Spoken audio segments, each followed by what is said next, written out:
Have you ever thought that kindness, as we know it, might be a lie? Consider this.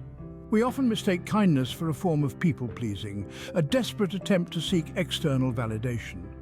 But what happens when we constantly strive to please others? We end up wearing a mask, a facade of kindness that conceals our true self. This is the illusion of kindness, a dangerous game we play where we trade our authenticity for approval. We mold ourselves to fit others' expectations, suppressing our true desires and needs. This is not true kindness, my friends, but a form of self-betrayal. Now, before we dive deeper into this fascinating topic, I invite you to join our community. Hit the subscribe button and you'll get insightful content like this delivered straight to your device. Now, let's take a step back and look at this through the lens of Stoicism, an ancient philosophy that places great emphasis on inner strength and independence. Stoics believed that we should be indifferent to the opinions of others, that our worth is not defined by external validation, by our own moral and intellectual virtues. So, what happens when we allow ourselves to be dictated by the need to be seen as kind? We surrender our inner strength. We become puppets, our strings pulled by the whims and fancies of others. We lose ourselves in the process, leading to inner weakness and suffering. This false kindness, this people-pleasing, is like a poison that seeps into our souls, eroding our self-worth and self-esteem. It's a vicious cycle, one where we continue to seek validation from others, further weakening our inner strength and increasing our suffering. The Stoics had a word for this. They called it akrasia, acting against our better judgment. By seeking to please others, by seeking external validation, we are betraying our true selves. We are choosing the illusion of kindness over authenticity, approval over self-respect. So let's break this cycle. Let's shatter this illusion and reclaim our inner strength.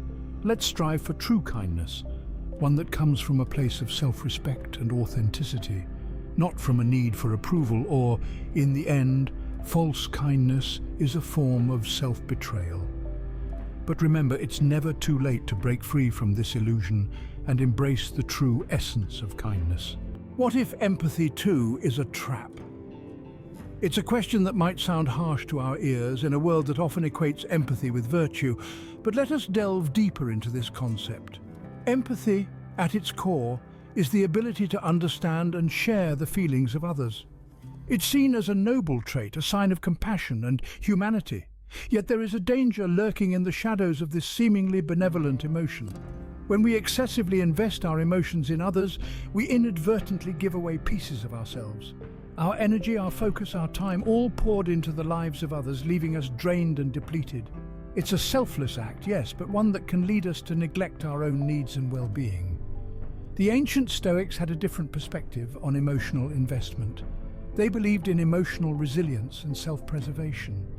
They taught that it's not the things that happen to us, but our judgments about them, that cause our suffering. In other words, it's not the pain of others that hurts us, but our excessive emotional investment in their pain. Imagine a ship on the ocean, buffeted by waves and storms. The empathetic person feels every crash, every jolt, every disruption. They're tossed about at the mercy of the sea. The Stoic, on the other hand, is like a lighthouse, standing firm on the shore. They see the storm, understand its power, but remain unshaken. They offer guidance and support, but their well-being is not tied to the fate of the ship.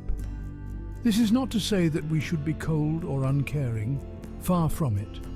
It's about striking a balance, maintaining our emotional equilibrium. It's about caring for others, but not at the expense of caring for ourselves. Empathy, like fire, can be a beneficial tool or a destructive force. It all depends on how we use it. If we let it consume us, it can burn us out, leaving us with nothing to give, not even to ourselves. So let's use empathy wisely. Let's be the lighthouse, not the ship. Let's care for others, but never forget to care for ourselves. Empathy uncontrolled can become a form of self-harm. Could indifference be a virtue? Now, before you bristle at the thought, let us delve into what this truly signifies. No, this is not a call to become heartless or uncaring. Instead, it is an invitation to explore the strength that can be found in cultivating a sense of detachment and indifference. Detachment, in this context, is not about severing connections or disengaging from the world around us. It's about severing the invisible strings that bind us to the expectations and judgments of others. It's about freeing ourselves from the heavy burden of others' opinions and emotions. Indifference, on the other hand, is not about apathy. It is about discerning what truly matters. It's about understanding that most things in life are ephemeral, transient, and ultimately inconsequential. It's about focusing on what is within our control and letting go of what is not. This is where the wisdom of the Stoics comes into play. Stoicism teaches us that tranquility and peace are found within, not in the external world. It encourages us to cultivate an inner fortress, impervious to the tumult of the outside world. Imagine, if you will, a serene lake, untouched by the storm raging around it. That is the state of equanimity that Stoicism aspires to, a state of inner peace and balance that remains undisturbed no matter what life throws at us. But why cultivate this sense of detachment and indifference? Well, think of it as a shield that protects us from the slings and arrows of external opinions, judgments and expectations. A shield that allows us to navigate the world with grace and integrity, without being swayed by the whims and fancies of others. So perhaps it's time to reconsider our understanding of indifference, not as a vice to be avoided, but as a virtue to be cultivated. A virtue that can liberate us from the shackles of external validation and empower us to live on our own terms. So, we circle back to our initial question, could indifference be a virtue? Perhaps the answer lies not in the question itself, but in the freedom that this virtue can bestow upon us. Indifference, rightly understood, is a form of freedom. What if self-interest, not selflessness, is the secret to happiness? It's a bold question, a provocative one. It challenges conventional wisdom, disrupts the narratives we've been told about virtue and morality. But this is precisely the point. For the Stoics, truth and self-awareness were the highest virtues, not the social niceties and pleasantries that often masquerade as kindness. Self-interest is not about selfishness or egotism. No, it's a far more nuanced concept. It's about understanding your own needs and desires, acknowledging them, and then prioritizing them. It's about asserting your right to your own life, your own happiness, your own peace of mind. Imagine a life where you are not constantly bending to the whims and wishes of others, where you are not always reacting to external demands and expectations. Imagine a life where you are the master of your own destiny, where you set the course and steer the ship. This is the power of self-interest. This is the promise of Stoicism. For the Stoics, strength and resilience were not the products of external circumstances or other people's approval. They were the result of inner resolve, of personal autonomy, of self-reliance. And what is self-reliance if not a form of self-interest? When you prioritize your own needs and desires, you are not rejecting others or diminishing their importance. Rather, you're affirming your own worth, your own significance. You're saying, I matter, my needs matter, my desires matter. And in doing so, you cultivate a sense of self-worth and self-respect that no external validation can ever provide. Happiness, then, is not a destination to reach or a prize to be won. It's a byproduct of living authentically, of being true to yourself, of pursuing your own interests and passions. It's a state of being that arises naturally when you stop seeking approval and start asserting your own needs and desires. Self-interest, wisely pursued, is a source of strength. It's a guiding principle, a compass to navigate the complex and often confusing terrain of life. It's a call to reclaim your power, to assert your autonomy, to live on your own terms. It's a reminder that you, and only you, are the master of your fate. Is selflessness a myth? A deception we tell ourselves? Let's delve into this thought. We've been conditioned to believe that selflessness, the act of putting others before ourselves, is the epitome of virtue. But what if it's not? What if it's a cloak we wear, a guise we assume not for the benefit of others but for ourselves? You see, the concept of selflessness can be a form of self-deception, a narrative we build to justify our actions or to seek validation. It's a comfortable illusion that allows us to avoid facing the truth about our motivations and desires. We tell ourselves we're acting out of selflessness, when in reality we may be seeking approval, avoiding conflict, or trying to control others. The Stoics, with their relentless pursuit of truth and self-awareness, would have seen through this deception. They believed in the power of reason and the importance of understanding our own nature. They would have questioned the virtue of selflessness and asked us to examine our motives. Are we truly acting for the sake of others, or are we serving our own needs and desires? And there's a cost to this self-deception. The myth of selflessness can lead to burnout and resentment. When we neglect our own needs and desires for the sake of others, we drain our energy and deplete our resilience. We become resentful, not of those we're serving, but of ourselves, for betraying our own needs and desires.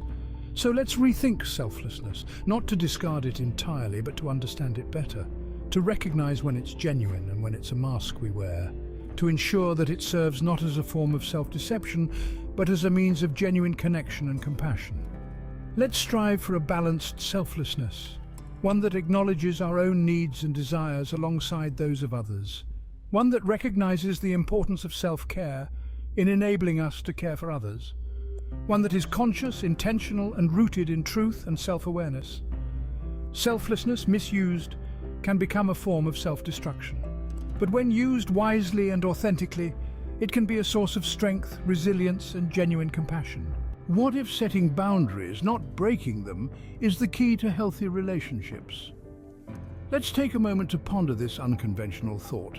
Often, we're told to be more open, more accepting, more accommodating. But here's a counter-thought. What if we need to become more closed, more selective, more self-preserving?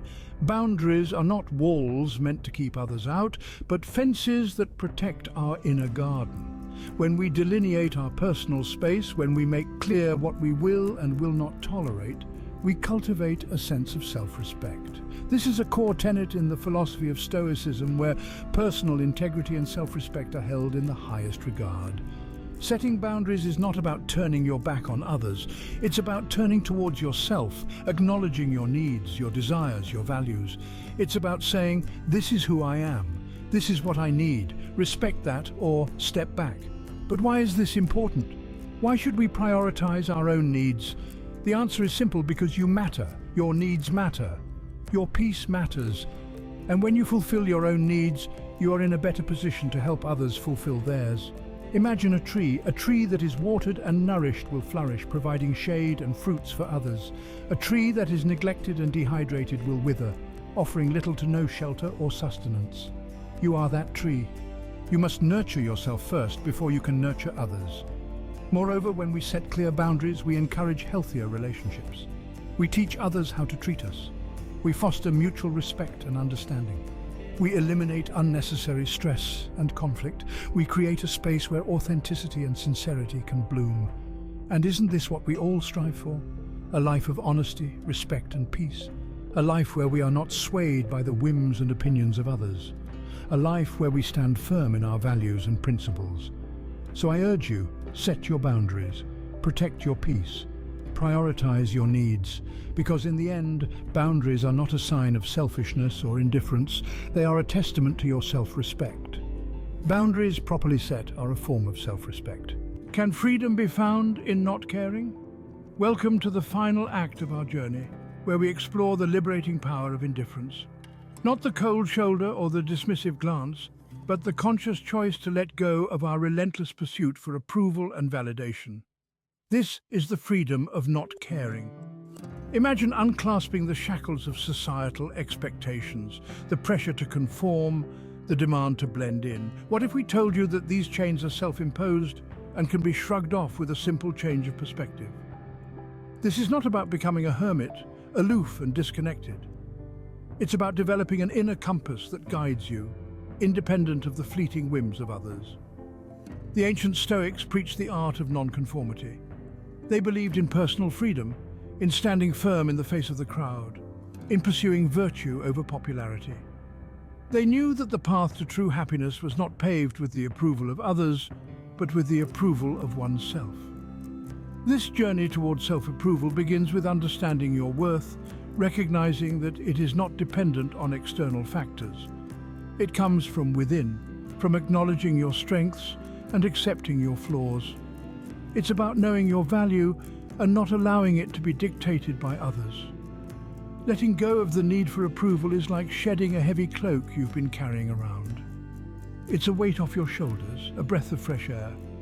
This is the freedom of not caring. It allows you to focus on what truly matters, on what brings you joy and fulfillment.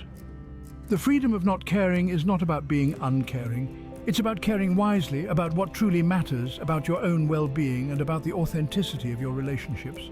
By not caring about the superficial, the irrelevant, the fleeting, you free up energy and space for the substantial, the significant, the enduring.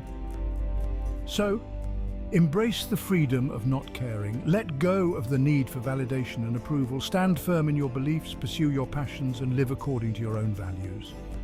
Not caring, wisely practiced, is a form of liberation.